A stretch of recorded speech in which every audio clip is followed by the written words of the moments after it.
नमस्कार। Inspiring legends के सारे दर्शकों को भी बहुत बहुत नमस्कार। शुरू में पिताजी मेरे बहुत पहले आई थिंक जब वो 12 या 14 साल के रहे होंगे तब वो उत्तर प्रदेश के जौनपुर डिस्ट्रिक्ट के हम लोग बेसिकली बिलोंग करते हैं और वहाँ से वो मुंबई आए ठाणे में और यहाँ पे उन्होंने बहुत स्ट्रगल किया और उनका बहुत कम एज में आए और यहाँ पे कोई उनकी जान पहचान के वैसे लोग भी नहीं थे इतने और फिर भी कुछ जो लोग उनके गांव के यहाँ के पहचान के साथ थे उनके साथ उन्होंने फिर अपनी शुरुआत की है। बहुत ही यानी आप ये कह सकते हैं बिना कुछ लिए लेके आए थे। भैंस के तबेले में काम करने से लेकर के जो उनकी शुरुआत रही है और रास्ते पे सोने से लेकर के वहाँ से फिर धीरे धीरे उन्होंने जो अपना कारोबार शुरू किया, जो बिजनेस स्टेब्लिश किया यहाँ पे, यानी पूरी लाइफ मैंने उनको स्ट्रगल करते हुए ही देखा है। मैं आया शुरुआत में नौकरी करता था क्योंकि अपन पढ़ा लिखा था नहीं, तो तबेले में नौकरी करता था पहले दूध के भैंस के। बाद में फिर धंधा शुरुआत किया। धंधा शुरुआत किया तो बड़ी कठिनाई आई। ये करते करते मैं सन 75 की बात बता रहा हूँ, मतलब बड़ी संघर्ष जिंदगी निकाला। शुरुआत के दिनों में हम लोग एक्चुअली 2-3 घरों में शिफ्ट हुए यहीं ठाणे के अंदर ही आसपास में, और ऑलवेज हमारी अपब्रिंगिंग एक छोटे से चौल में हुई है और बचपन पूरा वहीं गया, स्कूल एजुकेशन वहीं से हम लोगों ने किया। तो सब कुछ जैसे मुंबई का एक चौल आप देखेंगे तो एक कहेंगे यानी 10 बाई 10 का कमरा है और वहाँ पे ना टॉयलेट बाथरूम कुछ नहीं होता है, सब कुछ कॉमन होता है।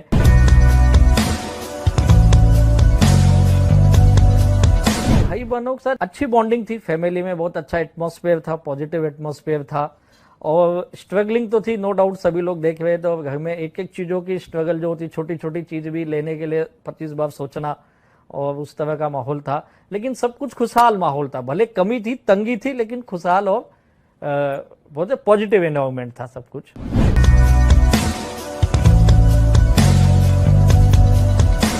बचपन में एक नॉर्मल जो खर्चे थे, स्कूल की फीस बोलिए या ट्यूशन फीस बोलिए, क्लासेस के फीस बोलिए, वो घर से हमें हमेशा मिला।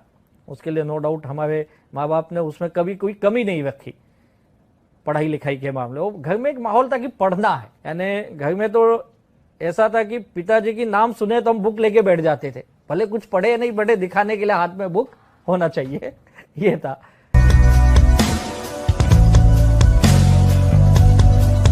पढ़ाई लिखाई में जैसे कहा मैं ठीक ठाक था, लेकिन बाकी चीज़ों में वही जो आम बच्चों का शौक होता है, साइकिलिंग करना, साइकिल चलाना, एक वो था। फिर गलियों में हम लोग गोटी बहुत खेलते थे, क्या बोलते उसको, कंचे गोटी। फिर गली क्रिकेट खेलने में बहुत मैं था, जब भी समय मिला स्कूल घर से निकल गए खेलने के लिए। बचपन सर ऐसा था तो पढ़ने में कोई फेल नहीं हुआ। तो राजेश समझो 10वीं पढ़ा, 10वीं के बाद फिर कॉलेज पकड़ा, बीकॉम किया, बीकॉम के बाद एमकॉम किया, होटल भी डाला मेरी जगह में, नहीं चली। बाद में फिर ए लाइन में गया।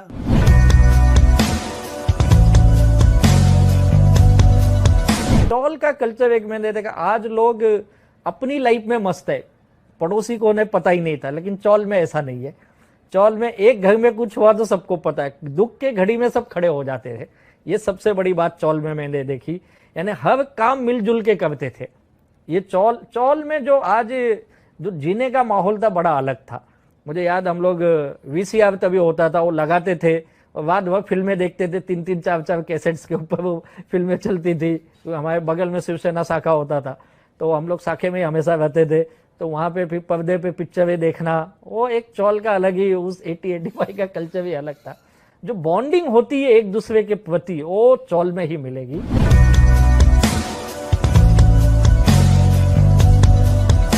हमारे चौल में भी ऐसे लोग थे, मैंने खुद लोगों को तलवार लेके लड़ते हुए देखा है, वो भी एक माहौल था। और जिस इलाके में हम रहते थे वहाँ पे इतना भयानक था कि वहाँ पे सारी देसी दारू की भट्टियाँ देखे हम लोगों ने, वहाँ बनती थी। और मेरे कई दोस्त उस चक्कर में पड़ के आज इस दुनिया में भी नहीं है।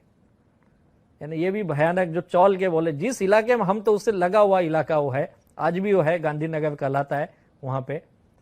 तो वो दौर भी था चौल में, लेकिन मैं हमेशा उन लड़कों से दूरी रहा, यानी मैं उनके साथ इतना कभी मिंगल नहीं हुआ। यानी वो एक घर में भी डिसिप्लिन का माहौल था, तो डिसिप्लिन के वजह से पिताजी की एक बोल सकते एक रेस्पेक्टफुली जो दहशत बोलते डर, वो था, ये आज भी है वो। और उस माहौल में खुद को बचाने का एक ही ये था कि घर में जो संस्कार थे हमारे और जो घर से हमको सिखाया गया, फोकस ऑन योर एजुकेशन, तुमको इस एज में केवल पढ़ाई पे ध्यान देना है। मेरा नाम कुंती यादव है, मैं राजेश की बड़ी बहन। किसी से ज्यादा कभी वो नहीं करते थे, मतलब फालतू बच्चों का तो कभी उन्होंने साथ पकड़ा ही नहीं।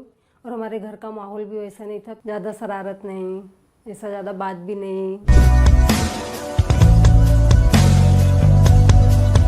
कॉलेज लाइफ जैसे जब मेरा 10th कंप्लीट में कॉलेज गया तो क्या पढ़ना ये वहीं से कन्फ्यूज़न था और मैंने कॉमर्स सिलेक्ट किया और कॉमर्स में पढ़ाई की। क्या पढ़ना है क्या बनना ये नहीं पता था, पढ़ना ये पता था। और बीकॉम करने के साथ साथ फिर उस वक्त मेरे पिताजी ने एक दुकान खरीदी थी और वहाँ पे उन्होंने फिर अपना पुराना बिजनेस डेयरी फार्म वाला चालू किया और मैं कुछ कजिन थे उनके साथ। और फिर मैं कॉलेज करता था, कॉलेज से फिर मैं दुकान पे चले जाता था और मैं दुकान पे बैठने लगा। इवन मैं रात को सोता भी वहीं पे था। फिर मेरा चौल का कनेक्शन धीरे धीरे डिस्कनेक्ट हो गया। फिर वो दुकान, कॉलेज और ऐसे ही मेरा लाइफ चल रहा था।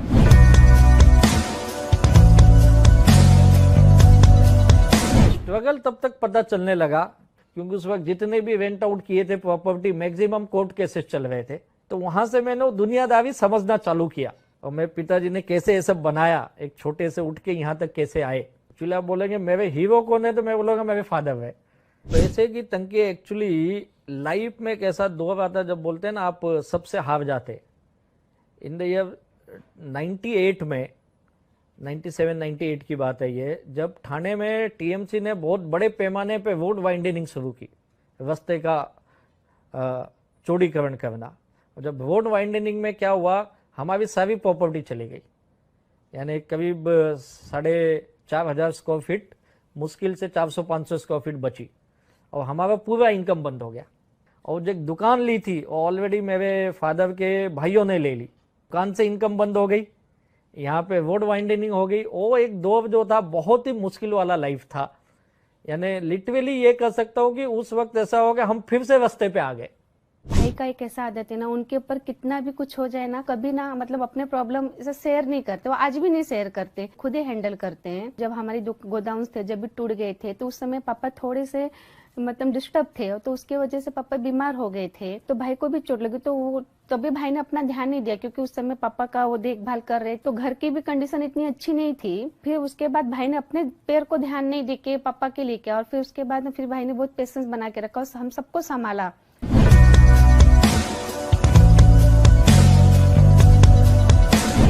और एक वाक़या आपको बताता हूँ जो हमारे साथ उस वक्त हुई, यानी मेरे पिताजी की वाक़या एक्चुअली है। तो उन्होंने जिंदगी भर जो मेहनत की, मुझे याद है उन्होंने अपने लिए कभी कुछ नहीं किया। और पूरी लाइफ मैंने उनको साइकिल पे देखा है। और जब मैं कॉलेज गया पोस्ट ग्रेजुएट में, तब उन्होंने एक स्कूटर, एक वो भी सेकेंड हैंड ली।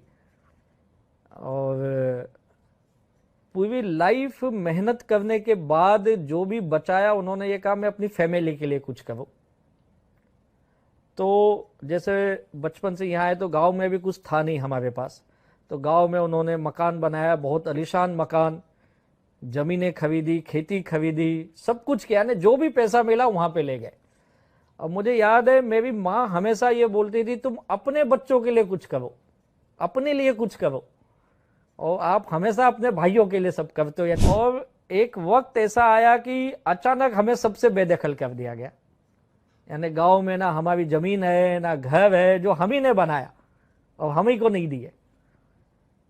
वो एक वाकया बड़ा दर्दनाक रहा। यहाँ की दुकान भी चली गई और फिर फैमिली के भी झगड़े मैंने देखे, मेरे माँ बाप के भी झगड़े होते थे इसी बात को लेकर। वो दौर बहुत मुश्किल दौर था, यानी ये बोल सकते कि खून के आंसू होने के समान थे। उस वक्त तो मेरे फादर बहुत ही टेंशन में थे, यानी इतने टेंस थे कि मुझे उनको साइकेट्रिस्ट के पास भी लेके जाना पड़ा।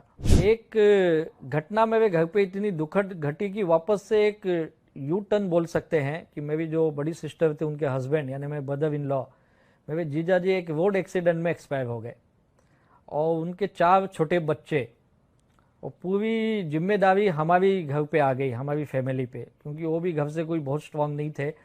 तो वो सारा टेंशन एक घर में अलग सा चालू हो गया। कि एक तो ये इतनी बड़ी विपदा दी थी, उसको शब्दों में मैं बयान नहीं कर सकता हूँ, इतनी ज़्यादा थी। तो ये मैं कह सकता हूँ 97 से लेके 2004 ये जो 6-7 साल रहे, ये बहुत ही हार्ड लाइफ की, यानी बहुत मुश्किल दौर। कि मेरे आने शादी हो गई, शादी के बारे में हमारे पास दोंगा होता है, तो दोंगे में मैं आई जब भी उनकी हालत अच्छी नहीं थी, 10 रुपए भी जेब में नहीं होते थे काफ़ी दूर दूर तक वो चल के ही जाते थे, पैसे नहीं होने की वजह से। एक्चुअली वो इतना स्ट्रगल कर रहे थे, घर में भी वो 15-15, 20-20 दिन दिखते ही नहीं थे। इतना लाइफ में उनका दिन रात वो कुछ नहीं दिखते थे। पहले से ही हार्ड वर्किंग है, मुझे लाइफ में कुछ करना है, कुछ बनना है, कुछ करके दिखाना है, ये उनका मन में पहले से ही था। जब उनके पास सक्सेस नहीं थी, जॉब नहीं था, कुछ नहीं था, जब भी। देखिए, inspiring legends of direct selling के दर्शकों को मैं यही कहूँगा कि घर का माहौल क्या है, ये घर तक ही है। जब आप घर से बाहर निकलते हो तो आप फ्रेश होते हो, दुनिया को नहीं पता आपके घर में क्या चल रहा है। उस वक्त आपकी हिम्मत, आपका हौसला, आपका जुनून जो होता है वो आपके साथ होता है। एक पूरी फैमिली डिस्टर्ब होने के बावजूद, घर का माहौल इतना खराब होने के बावजूद भी मैं इस बिजनेस को किया। मैं बहुत ही ऐसा जो कहूँगा, मैं इंट्रोवर्ट हूँ एक्चुअली, देखा जाए तो मैं अपने आप से ही मतलब रखने वाला वैसा हूँ।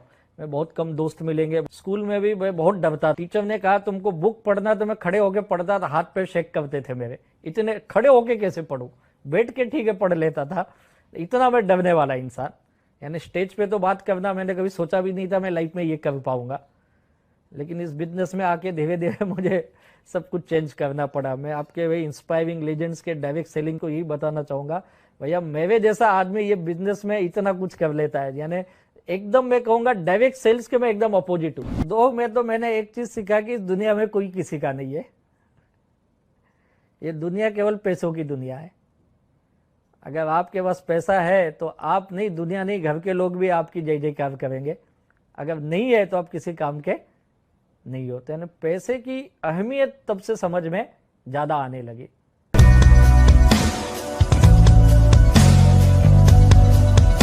और बीकॉम करने के बाद मुझे ये लगा कुछ करियर के लिए हायर एजुकेशन करना है, तो मैंने एमकॉम में एडमिशन लिया और एमकॉम के साथ में एमबीए की तैयारी करने लगा कि मुझे एमबीए करना है।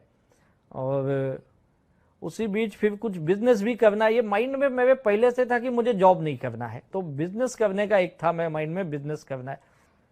तो मेरा एक दोस्त था जिसने कहा कि उसके पिताजी स्पाइसेस सेलिंग करते हैं, तो मुझे लगा ये काम ठीक रहेगा। फिर हम लोग नवी मुंबई होलसेल मार्केट से मसाले लेके आते थे और यहाँ उसे छोटे छोटे पैकेट में बनाते थे और दुकानों में ले जाके उसे सप्लाई करते थे। और फिर उस समय फोकस यही था कि ये तो टाइम पास कर रहे, अपने को पढ़ाई एमबीए के लिए जाना है, एमबीए करना है। और फिर मैं एमबीए की तैयारी भी कर रहा था और फिर एमबीए के लिए मैं लगा था उसकी तैयारी। एमकॉम तो मेरा चल ही रहा था साथ में।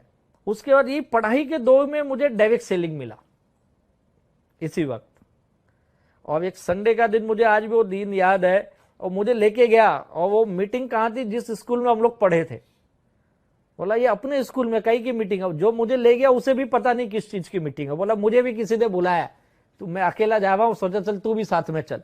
और वहां पे एक एनआरआई व्यक्ति आए थे और उस एनआरआई व्यक्ति ने जो बातें बताई वो मुझे बड़ी इंस्पायर कर गई। उनकी एक बात मुझे आज भी याद, बोलते कुछ लोगों की बातें लाइफ टाइम याद रहती है। तो उसमें एक चीज उन्होंने अपने बात बताया, ये ऐसा काम है, कोई सुबह उठ के मुंबई में चाय पी रहा है आपको पैसे आएगा, कोई दिल्ली में सुबह टूथब्रश कर रहा है आपको पैसे आएगा, कोई बेंगलोर में सुबह नहा रहा है आपको पैसे आएंगे। बोला यार ये तो अजीब बिजनेस है, लोग तो नहाएंगे खाएंगे, पैसे तो अपने को आएंगे, इससे आसान काम और क्या हो सकता है। और उस पूरे माहौल में मैं ही एक व्यक्ति था जो बड़ा मोटिवेट था, नहीं नहीं ये काम करना है मुझे। और फिर हमसे पूछा गया कि आपको कौन बिजनेस में बुलाया। मैं बोला ये मेरा दोस्त ये लेके आया। उसको पूछा तुझे कौन बुलाया, और बोलता है उसी को ढूंढ रहा, उसको जो बुलाया खुद नहीं आया, हम दो पागल पहुंच गए उधर। और वहां से भी मुझे डायरेक्ट सेल्स का ये पता चला, हम लोगों ने बिजनेस की शुरुआत की। और घर का मैंने कहा उसी वक्त सब सिचुएशन घर की खराब चल रही थी और मुझे लगा यार अब घर की भी हालत खराब है, एमबीए के लिए पैसे देना, फिर 2 साल 3 साल एमबीए करना, 2 साल का कोर्स है, उसके बाद फिर मैं कुछ दिन जॉब का अनुभव लूँगा तब बिजनेस या जॉब मिलेगी मुझे। और घर की हालत तब तक मैंने कहा बहुत ख़राब हो चुकी थी, और तब मुझे लगा नहीं अब मुझे यही बिजनेस करना चाहिए, और MBA में बाद में कर लूँगा। फिर मैंने MBA उस समय सोचा बाद में करूँगा, आज तक वो हुआ ही नहीं, और फिर मैं बिजनेस में आ गया और फिर बिजनेस की लाइफ में रहा। नमस्कार, मैं मृणाल फणसळकर। डायरेक्ट सेलिंग के बारे में सुना था तो ऐसा था कि ये बिजनेस मुझे करना है, लेकिन कैसे करना है, किसके साथ करना है, ये पता नहीं था। राजेश यादव सर को मिली, फिर उन्होंने मुझे पूरा बिजनेस प्लान बताया और उन्होंने ये कहा कि ये एक बहुत वुमेन एम्पावरमेंट के लिए बहुत एक बढ़िया अपॉर्चुनिटी है, बहुत एक मौका है, सुनहरा मौका है, आपने सोचा तो आप कर सकते हैं। तो मैंने भी उसके ऊपर सोचा, मैंने प्लान देखा, उनके मुंह से पूरा प्लान सुना और फिर मैंने भी ये सोच लिया कि चलो ये करके देखते हैं। एक्चुअली उस वक्त कोई ज़्यादा लेडीज़ हुआ नहीं करती थी, तो मैंने ऐसे सोचा कि चलो ये एक बढ़िया अपॉर्चुनिटी है, तो मुझे भी ट्राई करने दीजिए। ऐसे करके मैंने राजेश यादव सर को बोला कि यस आई एम इन, मैं ये बिजनेस करूँगी।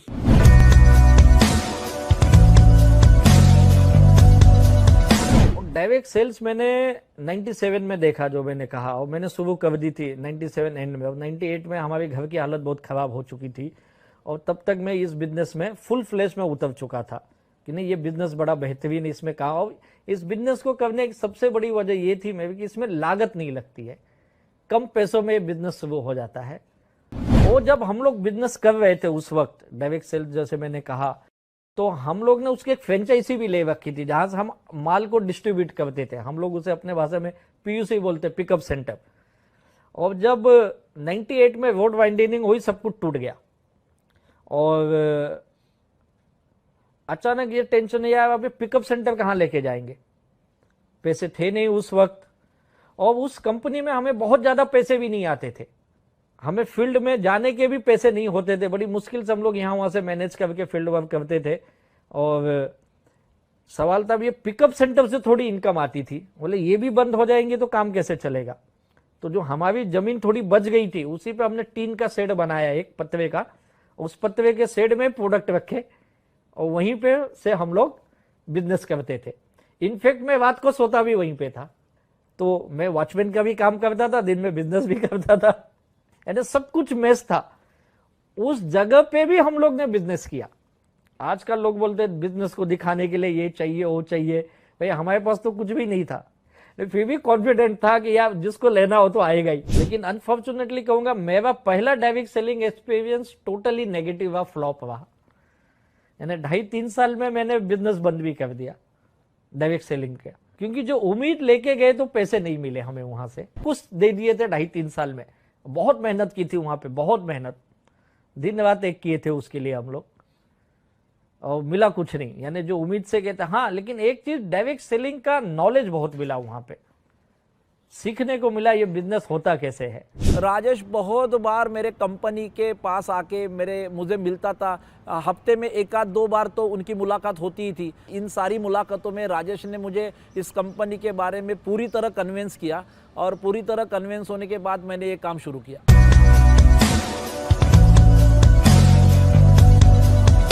डायरेक्ट सेलिंग बंद हो गया, अब आगे क्या करना है तो पता नहीं। तो मैंने एक छोटा सा होटल चालू किया।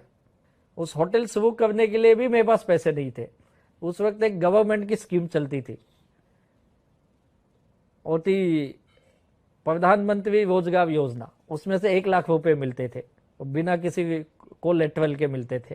प्राइम मिनिस्टर रोजगार योजना से मैंने 1 लाख का लोन उठाया, और उसमें से फिर मैंने वहां पे एक होटल शुरू किया, लेकिन होटल मुझसे चला नहीं, और मैं उसमें भी लॉस। बोला यार बिना पैसे के कब तक काम करेंगे। और उसके बगल में एक दुकान जो थी उसमें मैंने स्टडी पीसो चालू कर दिया। बोला ये अपन यहाँ पीसो लगा लेते, स्टडी लगा लेंगे और साइड बाय साइड कुछ करते रहेंगे।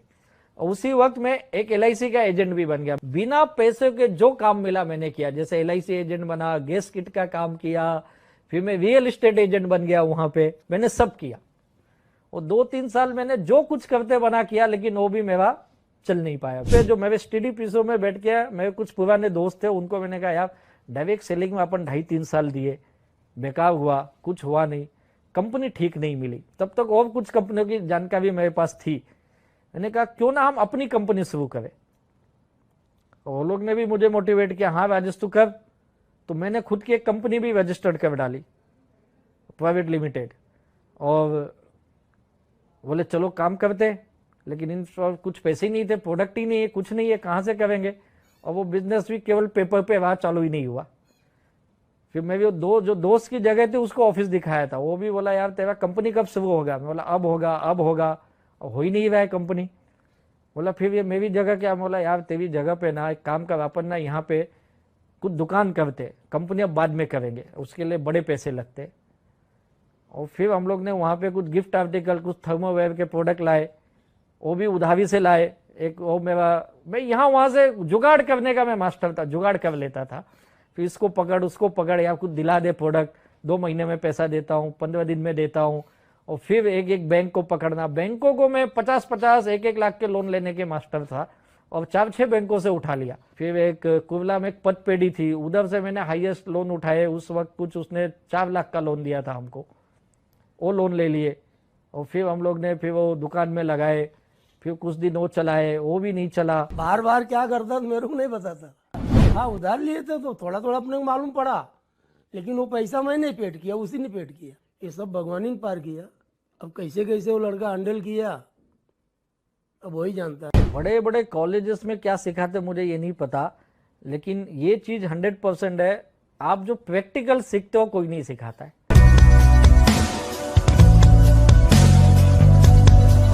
के inspiring legends of direct selling के दर्शकों को बताना चाहूँगा कि जब ये दौर थे मेरे, एक एक बिजनेस में मैं कोशिश कर रहा था, लेकिन कोई भी काम मेरा चल नहीं रहा था, और मैं सारे बिजनेसेस मेरे फेल हो रहे थे। और उस समय कुछ एक ऐसा वक्त आया जब मुझे कुछ ही नहीं समझ रहा था कि अब आगे क्या करना है, और लाइबिलिटी बढ़ने लगी। मैंने एक चीज़ देखा कि लोन लेना जितना आसान है और सबसे मुश्किल है उसको रीपे करना। क्योंकि जब आप रीपे करने जाते हो, केवल जो लिए आप वो नहीं देते, आपको इंटरेस्ट भी देना होता है, और इंटरेस्ट जो बढ़ता है ये कई गुना बढ़ जाता है जब आप पे नहीं कर पाते हो। तो ईएमआई मेरे सारे बाकी थे, बकाया थे, ईएमआई नहीं जा रही थी। और उसी वक्त कुछ बीसी चलती थी, बीसी जो यहाँ पे बोलते हैं 8-10 लोग कलेक्ट करके एक मंथ का फंड बनाते हैं, और कुछ 2-4 बीसी से मैंने पैसे उठाए, फिर वो भी मैं समय पे नहीं दे पा रहा था।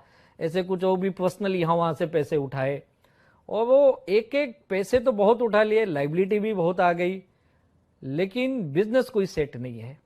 अब आगे क्या होगा ये कुछ समझ में नहीं आ रहा था। अब वो लाइबिलिटी का एक ऐसा चक्र भी होता है ना, एक बार वो उसमें फंस गए ना तो उसमें से बाहर आना इतना आसान नहीं होता है जितना आप सोचते हो। उस वक्त घर के लोग भी बहुत दुखी थे, परेशान थे, यार अभी घर में दाल रोटी तो चल रही, लेकिन आगे क्या। बहुत ज़्यादा टेंस का माहौल था घर में, स्पेशली पिताजी की बात सुनना, उनका हमेशा ये वो चाहते थे ये सुधर जाए। माँ मैं भी बहुत केयर करती थी मेरा, वो बोलती थी कुछ तो कर। मुझे घर से बोला गया अब तू ना कोई जॉब कर ले, ये सब नहीं होगा। और उसी वक्त शादी की चर्चा होने लगी। वैसे भी हम नॉर्थ इंडियन में शादियाँ जल्दी होती थी, और उस वक्त मेरे घर से भी मुझे प्रेशर आया। उनको भी लगा होगा, जो भी उनको बताए होंगे, अगर शादी कर दे तो लड़का शायद सुधर जाए, लाइन पे आ जाएगा। और उसी बीच जॉब का प्रेशर, और मेरी शादी भी हो गई, और मैं भी अरेंज मैरिज रही है। और शादी के बाद अभी तक तो 2 प्रेशर था, अब तीसरा प्रेशर भी आ गया, वाइफ का प्रेशर। एक और टेंशन, तुम कुछ करते क्यों नहीं। बोला मैं बहुत कुछ करता हूँ लेकिन कुछ बन नहीं पा रहा है यहाँ पे।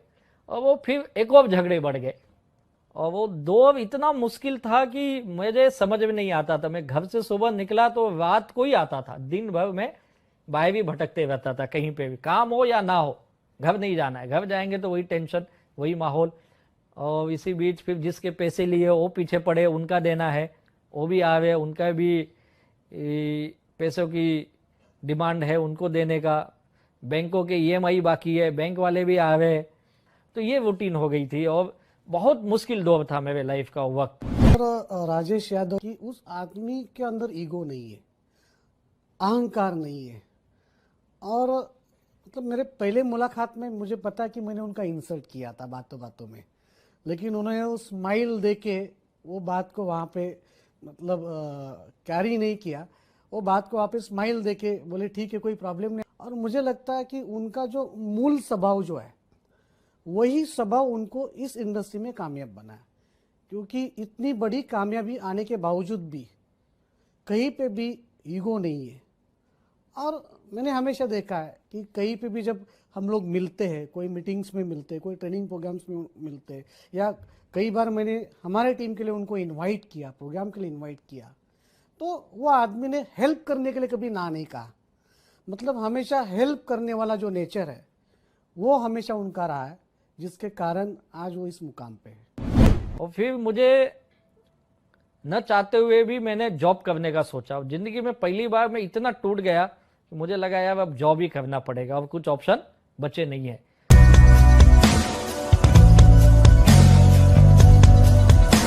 और उसी जॉब के बीच में मुझे एक व्यक्ति मिले, और इनफैक्ट देखिए बोलते ना, नियति आपको कुछ तो देना चाहती है, प्रकृति आपको देती है, भले आपका इम्तहान लेती है, आपसे बहुत सारे कठिनाइयां लाती है, मुश्किलें लाती है, लेकिन अगर आप सच में उसे चाहते हो ना, तो ये नियति प्रकृति सब आपको उस हिसाब से मिला देती है। एक ऐसे व्यक्ति मेरे लाइफ में आए जिनको मैं जिंदगी में जानता नहीं था, और वो मेरे घर पे आए, और वो मुंबई में ये डायरेक्ट सेलिंग बिजनेस लेके आए थे, चेन्नई से, तमिलनाडु से।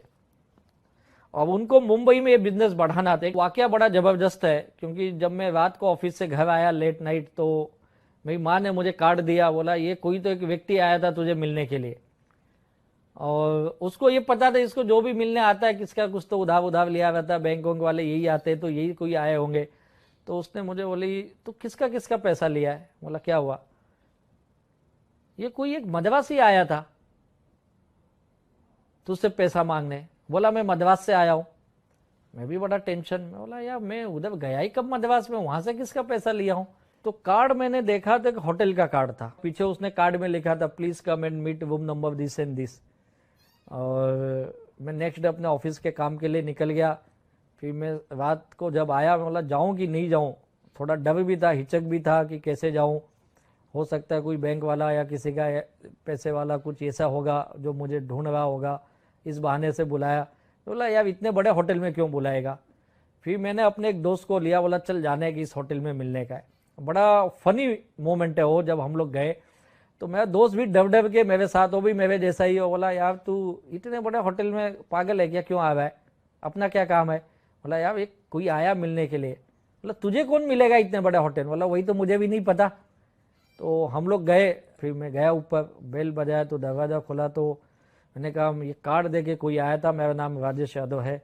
उन्होंने फिर बोला yes yes please welcome inside, और उन्होंने मुझसे हाथ मिलाया, बोला I am T Dayalan from Chennai. फिर उन्होंने अपना पूरा बिजनेस समझाया, और जब बताया तो बोला सर ये डायरेक्ट सेलिंग मैं भी एक बार कर चुका हूँ, और मुझे आज भी याद है, मैंने उनसे पहला सवाल ये किया कि आप कब से कर रहे? तो वो बोले मुझे 1 साल हो गया। बोला सर मुझे छोड़े 3-4 साल हो गया, और मेरा सजेशन आप भी मत करो, एक शुरू में बताते पैसे आएंगे, कुछ आते होते नहीं बाद में। तो बोले नहीं नहीं तुम जैसा सोच रहे वैसा नहीं है, मेरा अलग बिजनेस है, ये अलग सिस्टम है, ये है। बोला सब यही बोलते हैं, देता कोई नहीं है, और मैं वहाँ पे 3 साल काम कर चुका हूँ और मुझे कुछ मिला नहीं है, और मेरा सजेशन ये होगा कि आप भी मत करिए। ये मेरी पहली मुलाकात थी, और फिर मैं निकल गया वहाँ से ये बोल के बताऊँगा करके। अब इसमें फॉलोअप होता, मुझे बार बार फिर फ़ोन करने लगे, फिर मैं पहुँच जाता उनके होटल में, और मेरा मकसद यही था यार अच्छे होटल में रुकता है, जाऊँगा चाय वाय पीऊँगा, आधा घंटा यहाँ वहाँ की बातें करूँगा, फिर निकल जाऊँगा, और यही मकसद से मैं जाता था। Don't let your learning lead to knowledge. Let your learning lead to action. Ratan Tata ji said, ups and downs in life are very important to keep us going. Even a straight line in ECG means we are not alive. ऐसा ही एक दोस्त को मिला था, मेरा first plan presentation in Thane, entire Maharashtra, waste India. He is a role model for zero to hero. Simple, humble, down to earth personality. Great leader, great speaker, great trainer. The one and only, the first crown diamond of my lifestyle, Mr. Rajesh Yadav ji. I salute and hats off to his wonderful achievement and wonderful leadership. और वैसे ही मेरी उनकी 2-4 मुलाकात में मेरी उनकी अच्छी दोस्ती हो गई। लेकिन मैंने बिजनेस नहीं किया और मुझे बहुत समझाते हुए कब ले, मैं बोला भाई तू ही कर, हमारे काम का नहीं है ये। और मेरे पास टाइम होता था और मैं यहाँ वहाँ वैसे भी टाइम पास करता था, घर जाना नहीं है तो मैं उनके मीटिंग में चले जाता था। मुझे याद एक मीटिंग में वहाँ पे मेरे मेंटर मिले और मैं उनसे बहुत इंस्पायर हुआ। उन्होंने मुझे बोला तू क्या कर रहा है, मैं बोला सब जॉब कर रहा हूँ। बोले मैं सुना दयाल ने बताया मुझे तू नेटवर्क मार्केटिंग पहले कर चुका है, डायरेक्ट सेलिंग। बोला हाँ सर मेरा बहुत बैड एक्सपीरियंस है। और बोले फिर इसका हमारी ये सिस्टम में तू क्यों नहीं करता है। मैंने कहा सर ये मुझे नहीं लगता है मैं इसमें कुछ कर पाऊंगा। तो उन्होंने कहा क्यों ऐसा लगता है। मैंने कहा सर मैं ऑलरेडी एक बार फेल हो गया। तो उन्होंने मुझे एक चीज़ बताई थी, राजेश देख एक बार फेल होना लाइफ में फेल होना नहीं होता है। हो सकता है उस कंपनी में उस जगह पे तुझे नहीं सक्सेस मिला तो जरूरी नहीं जिंदगी में हमेशा नहीं मिलेगा। और यहाँ पे मैंने कुछ लोगों को पैसे कमाते देखे और वो मेरे लिए टर्म बोला यार पैसा तो आ रहा है, मैं सोच रहा हूँ ये चलेगा कि नहीं चलेगा, ये कंपनियां ज़्यादा चलती नहीं है, ये कंपनियां पैसे नहीं देती केवल बताती है। लेकिन यहाँ पे मैंने लोगों को इनकम लेते हुए अपनी आंखों से देखा जो मेरे साथ बैठे थे। ये अपने मुंबई के लोग थे। यार मुंबई के लोग पैसे कमावे और अच्छे खासे पैसे कमावे, कुछ तो बात है और क्यों ना एक बार करके देखो। मुझे ये लगा यार इस बिजनेस में पैसे तो नहीं लगाने हैं, कुछ प्रोडक्ट खरीदना है, खरीद के बिजनेस होता है और वो प्रोडक्ट खरीदना जो आपके घर में इस्तेमाल होते हैं। तो मैंने कहा यार ये तो ठीक है, चलो एक बार मैं भी ले लूंगा। ऐसा नहीं कि मेरे पास पैसे नहीं थे, मैं तो वैसे भी जुगाड़ करने का मास्टर था। मतलब पैसे तो मैं मुझे कॉन्फिडेंस नहीं हो रहा था बिजनेस मुझे पैसा देगा और माइंड में कहीं तक ब्लॉक हो गया था कि बिजनेस में मैं सक्सेस नहीं हो सकता, बिजनेस में सक्सेस नहीं हो सकता क्योंकि पास्ट एक्सपीरियंस बहुत बेकार थे। लेकिन यहाँ पे मैंने देखा लोग पैसे कमा रहे हो, बिजनेस करने की जो चाहत अंदर से मरी नहीं थी वो थी, करना है। और मैंने ये सोचा चलो जॉब के साथ करूंगा, अब की बार जॉब भी करूंगा साथ में बिजनेस भी करूंगा वैसे। और फिर पार्ट टाइम में मैंने ये बिजनेस शुरू किया। मैं सब दत्तात्रेय कदम, राजेश जी और हम लोग बहुत सालों से एक दूसरे को जानते हैं। और जब राजेश जी को मैं मिला तो ऑलवेज हमारी फ्यूचर के बारे में चर्चा होती थी कि जॉब से कुछ होगा नहीं करके, क्योंकि जनरल ह्यूमन बीइंग जॉब के लिए जिंदगी भर काम करते हैं लेकिन अपॉर्चुनिटीज नहीं मिलती और उनका करियर और ड्रीम्स पूरे नहीं होते। तो ऑलवेज राजेश जी एक ही बात बोलते थे, कदम जी कुछ ना कुछ अलग करना पड़ेगा, डिफरेंट करना पड़ेगा। और जब हम लोग मिले बिजनेस के मामले में तो 2013 में एक बड़ा अपॉर्चुनिटी उन्होंने मुझे दिया and he break the ice, मुझे पूरा कन्वर्ट किया कि बिजनेस को करना है और बड़े लेवल पे लेके जाएंगे हम लोग। So he converted me from job to business. और जैसे कि लगान के अंदर एक आमिर खान ने पूरे टीम को साथ में लेके बड़ा अचीवमेंट किया, वो अचीवमेंट करने में राजेश सर का बड़ा हाथ है। और जो मेरा डायमंडशिप है, I really thanks to Rajesh ji, it's possible with him only.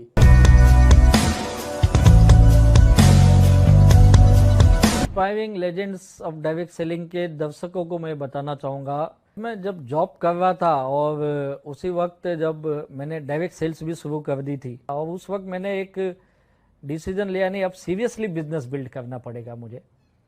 और फिर मैं जॉब के साथ धीरे धीरे काम उस बिजनेस में देना शुरू किया और कुछ दिनों के अंदर ही मैंने ये डिसीजन लिया कि ये बिजनेस में फुल टाइम भी बिल्ड कर सकता हूँ। मैंने जॉब छोड़ा और फुल टाइम बिजनेस में आ गया।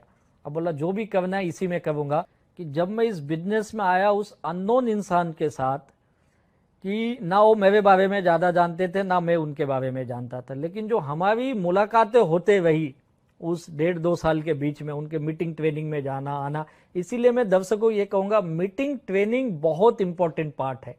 मैं तो वो व्यक्ति हूँ जो बिजनेस में नहीं हूँ फिर भी मीटिंग ट्रेनिंग में जाता था, भले कोई भी वजह लेकिन मैं जाता था वहाँ पे और मैं घंटों बैठता भी था, उनकी बातें सुनता था। लेकिन जो मैंने देखा ये यार ये लोग बहुत जेन्युइन हैं और इस इंडस्ट्री में सच में कुछ करना चाहते हैं। उनको तड़प मुझे दिख रही थी, कुछ इंडस्ट्री में करना चाहते हैं। और तब तक मैंने कुछ लोगों के सक्सेस भी देखे थे वहां पे। बोला यार ऐसे ऐसे सक्सेस स्टोरी मैंने देखी, कोई गांव का लड़का हो यहाँ पे सक्सेस है, कोई छोटा मोटा बिजनेस कर रहा हो यहाँ पे बड़ा सक्सेस है। दयालन से मेरे लिए एक बड़े आइकॉन रहे कि उनको भाषा नहीं आती है, वो आके आदमी मुंबई में बिजनेस कर रहा है जो तमिल और इंग्लिश बोलता है। कि मुझे लगा नहीं यहाँ पे एक मौका है मेरे लिए और शायद उस ऊपर वाले ने ये बुद्धि दी मुझे, ये समझ दी, हनुमान जी की कृपा रही कि उन्होंने मुझे 1.5-2 साल बाद क्यों ना हुआ समझ दी कि इसके अंदर तू एक वापस से कोशिश कर। तो मैं आपके inspiring legends of direct selling के दर्शकों को ये बताना चाहूँगा कि आप जब इस मोड़ पे आते हो, जैसा मैं आया था, तो मैंने वो एक डिसीजन पक्का किया कि ये बिजनेस में ही मुझे आगे जाना है। मेरा गोल बहुत सिंपल था, डे 1 से मेरा गोल डिसाइड था इस बिजनेस में। और मैं आपके दर्शकों को ये बताऊं, लोग आते काम करते ये पता ही नहीं क्यों करना चाहते हैं। लोगों को लगता है मैं भी डायरेक्ट सेलिंग से जुड़ गया यानी पैसे आएंगे, लेकिन ऐसा नहीं होता है। गोल होना चाहिए, क्यों चाहिए पैसा। और मेरा गोल बहुत डिफाइन था, मुझे उस लाइबिलिटी की दुनिया से बाहर आना है बस। और वो जो करीब करीब एक 24-25 लाख की जो लाइबिलिटी थी, उससे बाहर निकलना, वो मेरा सबसे बड़ा गोल था। और 24 घंटे मेरे बैक माइंड में वही चलता था, भाई इससे मुझे बाहर आना है। शुरू में ऐसा नहीं रहा कि मुझे इमीडिएट सक्सेस मिला, मुझे भी समय लगा सक्सेस लेने में। और सबसे बड़ी बात होगी, डायरेक्ट सेल्स में आपको टीम बनाना होता है अपने साथ। जैसा मैं एक डायरेक्ट सेलर हूँ, वैसे ही डायरेक्ट सेलर की टीम बनाना, जैसे कुछ लोग इसे नेटवर्क मार्केटिंग के नाम से भी जानते हैं।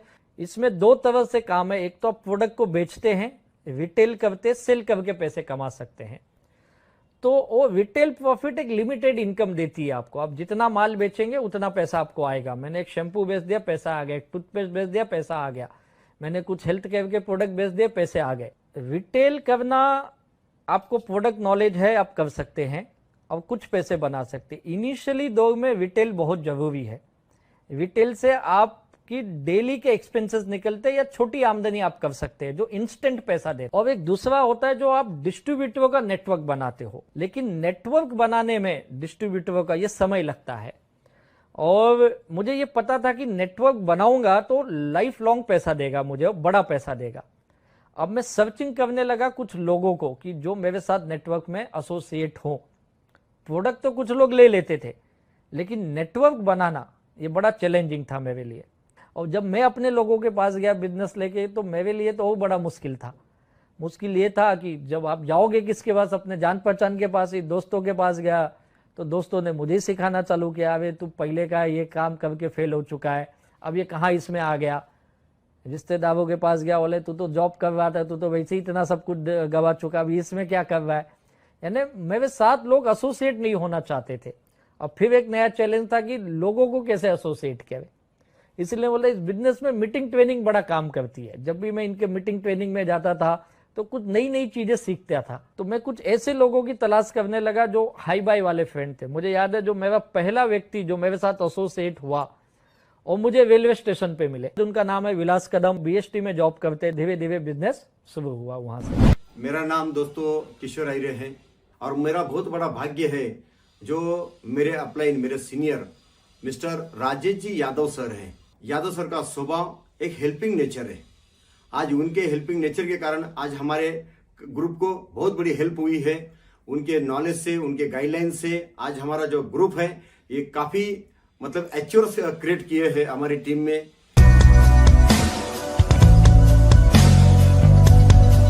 इंस्पायरिंग लीजेंड के दर्शकों को ये बताना चाहूंगा, बिजनेस में आगे आगे बढ़ा तो सबसे बड़ी चीज मेरी सक्सेस की जो मैं मानता हूं ये है कि मुझे अपने काम से बेइंतहा मोहब्बत।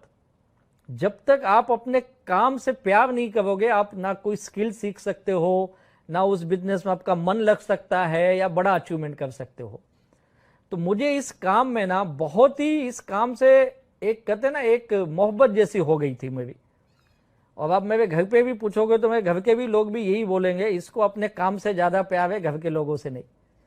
तो मैं इस काम का एक दीवानापन था वो मेरे अंदर आ गया। तो वो दीवानापन जो था मेरा, मुझसे सब कुछ सिखाया मुझे। लोगों से बात करना, जो लोग ना बोलते उनसे बार बार मिलना, और फिर उनकी बातों को भी, नेगेटिव चीजों को भी कैसे पॉजिटिव लेना, बुरे दौर में भी अच्छी चीजें सोचो।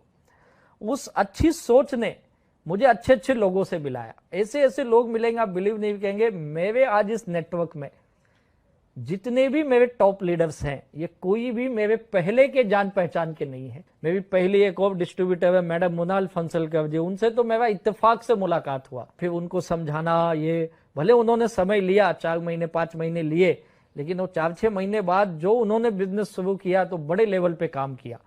ऐसे मेरे दूसरे एक लीडर है सुनील सागवेकर जी मिले, वो बड़े रेलवे में बड़ी पोस्ट पे जॉब करते हैं, लॉ ऑफिसर है।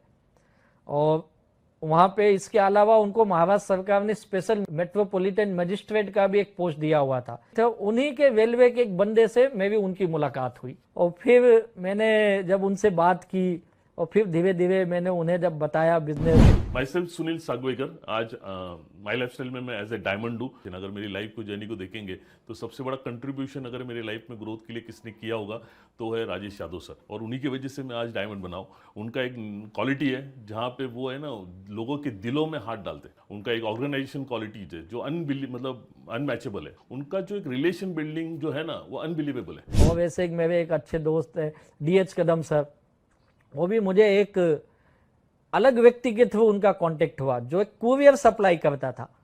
उस कुरियर वाले से मुझे उनका कांटेक्ट मिला, फिर मैंने उनको बिजनेस में लाया। यानी और एक मेरे लीडर हैं जो ब्रिजेश मिश्रा जी है, वो तो इतने दुखी हो गए थे लेकिन सब छोड़ के वो अपने नेटिव मथुरा शिफ्ट हो गए, आश्रम को ज्वाइन कर लिए। और मैं बोला ये क्या रूप बना लिया, आप तो एकदम साधु बन गए, बाबा बन गए। और फिर उनको मैंने वापस पॉजिटिव किया, इस बिजनेस में लाया। और वैसे ही एक शख्स मुझे मिले झांसी के रहने वाले, 2 शख्स थे, अमित शर्मा जी, सोनू भाई जी। और फिर उनसे मेरी मुलाकात हुई, उनको बिजनेस में लाया। और ऐसे ऐसे करके फिर धीरे धीरे मेरे नेटवर्क बनने लगे। फिर मेरे कुछ दोस्त आए, मेरा कॉलेज का दोस्त संतोष तिवारी मेरे साथ जुड़ा। फिर मेरे एक और बहुत पुराने मित्र दिनेश देशमुख जी वो एसोसिएट हुए।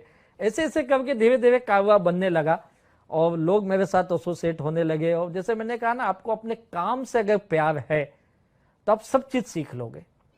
और जब उस काम में प्यार है तो आपको मजा भी आता है काम करने में। मुझे डायरेक्ट सेलिंग करने में बहुत मजा आता है। लोग दुखी होता है, यार मैं उसके पास गया, लोगों ने तो मेरा बिजनेस ही नहीं लिया। बोला यही तो मजा है इस बिजनेस का, लोगों के पास जाना, समझाना। ये बोलते ना, ये मेरा कोर रहा, लोगों को बिजनेस का बताना, उसको ये कॉन्फिडेंस देना कि तू इस बिजनेस में कैसे सक्सेस बन सकता है।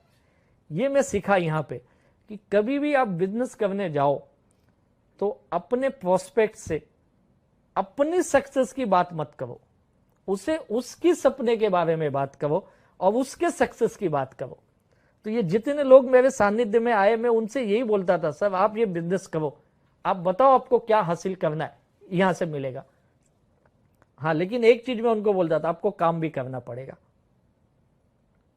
और मेरे पास जितने लोग थे सब जॉब वाले लोग या किसी ना किसी काम धंधे में, वो सब पार्ट टाइमर। बोला यार पार्ट टाइम ही ये बिजनेस है। एक्चुअली शुरू में नेटवर्क मार्केटिंग पार्ट टाइम में ही किया जाता है और वहीं पे आप सीखते हो बिजनेस। और पार्ट टाइम से जब आपका कॉन्फिडेंस बिल्ड होता है, आपकी थोड़ी टीम बनती, इनकम आती, तब आप फुल टाइम इसे करियर बना सकते हो। और जब हम आए थे इस बिजनेस में, किसी के पास कुछ नहीं था। We all are struggle. कोई जॉब भी कर रहा था तो खा पी के सुखी था, लेकिन बड़ा अचीवमेंट नहीं था लाइफ में। घर भी किराए का था या छोटा घर था और बड़े सपने थे, 2 व्हीलर पे घूमते थे, कार की सपने देखते थे, लेकिन जॉब से हो नहीं पाता है। जब इन लोगों को मैंने ये बताना शुरू किया और उन कुछ लोगों ने मुझ पे विश्वास किया, कुछ लोगों ने नहीं किया, कुछ लोग नहीं, ऐसे नहीं मैंने बताया सब आ गए, ऐसा कभी नहीं हुआ। बहुत लोग आज तक नहीं आए, लेकिन जो आए उनके साथ मैंने आगे काम करना शुरू किया। बिजनेस में सब कुछ मैं सीखा। यहाँ पे बात करना मुझे कभी नहीं आता था, मैंने सीखा। मुझे स्टेज फियर बहुत था। तो स्टेज पे भले आज अब लोग मुझे देखते यूट्यूब पे, यहाँ वहाँ देखते हैं, मैं आज हजारों में लाखों में बात कर ले। शुरू में मैं बहुत डरता था बात करना, लेकिन सीखा मैंने धीरे धीरे। 2 लोग 4 लोगों में बात करना, 2 लाइन 4 लाइन बोलना, कुछ अच्छी किताबें पढ़ना शुरू किया। और डायरेक्ट सेल्स के ऊपर बहुत अच्छी अच्छी किताबें हैं, वहां से मुझे कुछ नॉलेज मिला। और धीरे धीरे मैं लोगों से सीखा। मैं जितना मैंने अपने सीनियर से नहीं सीखा, अपलाइन लीडर से, उतने जो मेरे टीम एसोसिएट है, जिनको हम डाउन लाइन बोलते हैं, उनको लाइफ लाइन बोलता हूं, उन लाइफ लाइन के लोगों से मैंने बहुत कुछ सीखा। और फिर मैंने वो सारे बदलाव किए जो इस बिजनेस के लिए जरूरत है। हाँ, एक चीज मैं यहाँ पर बताऊंगा, जब भी मैं इस बिजनेस में फील्ड में गया, और मैंने कभी उनको बताया भी नहीं कि मेरी पास्ट कितनी मुश्किल रही है। हमेशा ये जानता हूं कि आपकी तकलीफ आप तक ही रखिए, क्योंकि दूसरे को बता के भी कुछ होने वाला नहीं है। लोग वो आपके पीठ पीछे उसका मजाक ही उड़ाएंगे। और हमारे डायरेक्ट सेल्स में लोग तो सक्सेस को फॉलो करते हैं ना। और एक चीज वही जो मैं कहूंगा, मैं लोगों के साथ जो कनेक्ट हुआ, तो मैं इतना डीपली उनके साथ कनेक्ट हो गया कि वो मुझ पे बहुत विश्वास करने लगे। और जब आप किसी को, मैं जानता हूं, आप इनोसेंट होके काम करते, यानी ईमानदारी से, और आप अपनी कामयाबी नहीं उसकी कामयाबी की बात करते हो तो लोग आप पे ट्रस्ट करते हैं। और इस बिजनेस में एक चीज जानता हूं मैं, आपको एक रिलेशन बिल्ड करना पड़ता है और मैंने उनके साथ बहुत ही हेल्दी रिलेशन बनाए, अपनापन वाला। और इस रिलेशन बनाने के लिए सबसे जरूरी होता है आप उनके साथ फील्ड में कितना है। हमेशा बोलता हूँ नेटवर्क मार्केटिंग की पूरी जान फील्ड वर्क है और ये चीज मुझे समझ में आई। मैंने उनके साथ बहुत फील्ड वर्क किया। यानी किसी ने मुझे बोला रात की मीटिंग है, रात को 12 बजे 11 बजे मैं गया, ये नहीं बोला आऊँगा कैसे। और जाके उनके साथ मैंने वहाँ पे प्रोग्राम्स किए, लोगों को मिले। आते वक्त फिर ट्रेन नहीं है, वेस्टर्न से लोकल पकड़ के दादर तो आगे, सेंट्रल लाइन की लोकल टाइम खत्म हो गया, पूरी रात दादर स्टेशन पे रुके। मेरा सारा बिजनेस डेवलप मैंने लोकल ट्रेन से किया और BST बस 6 ऑटो चलती मैं उसी में बैठता। पैसे भी नहीं होते थे ऑटो में बैठने के लिए। कम पैसों में फील्ड वर्क करना ये मैं जानता हूं अच्छी तरह से और बहुत स्ट्रगल उस वक्त भी मैंने किया है। और ये रिलेशन जो फील्ड में लोगों के साथ काम करके जो बनता है ना, वो फिर लाइफ लॉन्ग रिलेशन होता है। तो मैं तो लोगों के घर घर जाके 1 to 1 उनको समझाता था, लोग ले ना ले लेकिन बताना अपना काम है। और वो काम मैं बड़ी ईमानदारी से किया। और ऐसा नहीं मैं समय देख के किया, मैं कभी समय नहीं देखा। घर से निकल गया, फिर दिन हो रहा तो फर्क नहीं पड़ता था कब आना है। पूरा जी जान बोलते ना मैंने इसमें लगाया और फिर वहां से धीरे धीरे हिस्ट्री बननी शुरू हुई।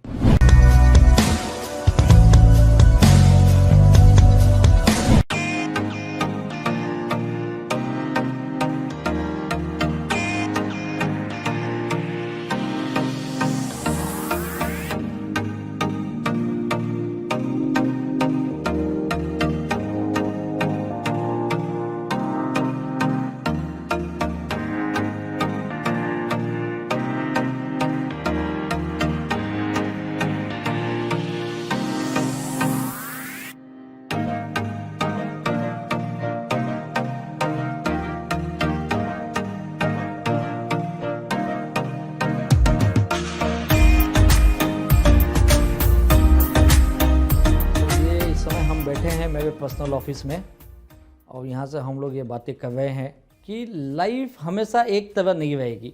इट्स लाइक जिग जैग चलेगी, जैसे ECG में आता है या शेयर मार्केट देखेंगे तो उस तरह से लाइफ है। टफ सवाल जो होते हैं लाइफ के, वो भगवान उसी इंसान को देता है जो उसे झेल पाए। और उस विपरीत परिस्थिति में आप अपने संयम को मत खोइए, अब अपने हिम्मत को मत खोइए। और जिस काम में आपका जुनून है, जो आपका पैशन है, अगर उस काम से आप सच में प्यार करते हो तो कितनी भी कठिनाई आए उस काम में लगे रहोगे।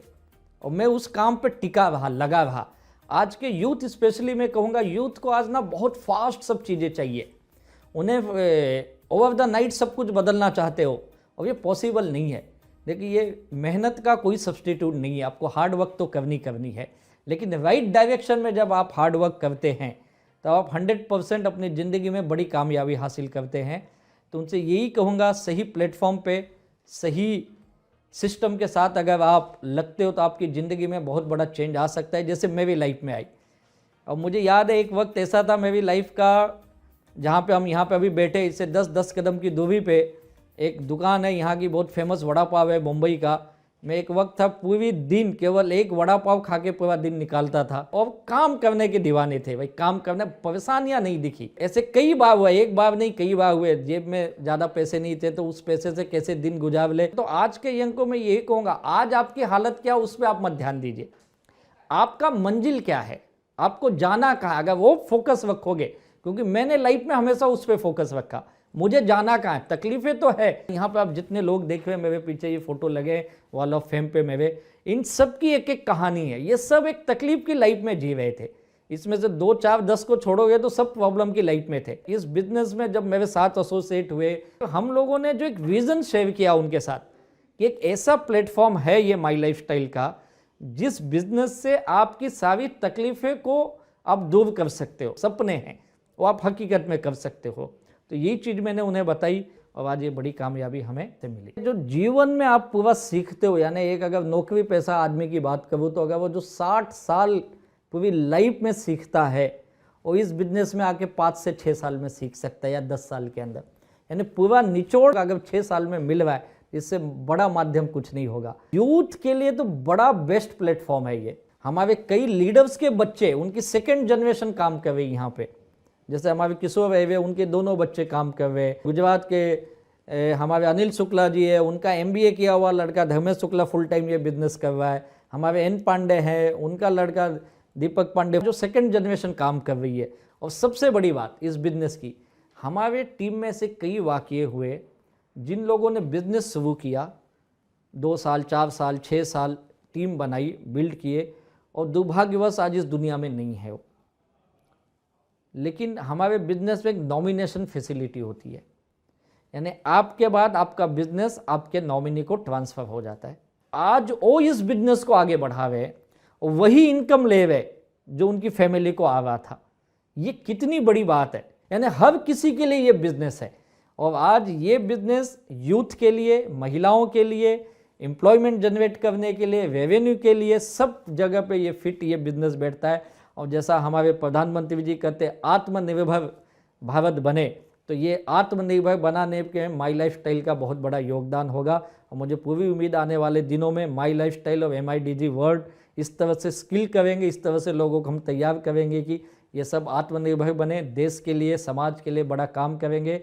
और हम सब मिलके जो इसका ध्येय है माई लाइफ स्टाइल MIDG का, वो हम पूरा करेंगे इसके माध्यम से। और यही मैं आपके दर्शकों को बताना चाहूँगा कि आप हमारे साथ एसोसिएट रहिए, सीखते रहिए, आगे बढ़ते रहिए, और इस बिजनेस से 100% आपके सारे सपने पूरे हो सकते।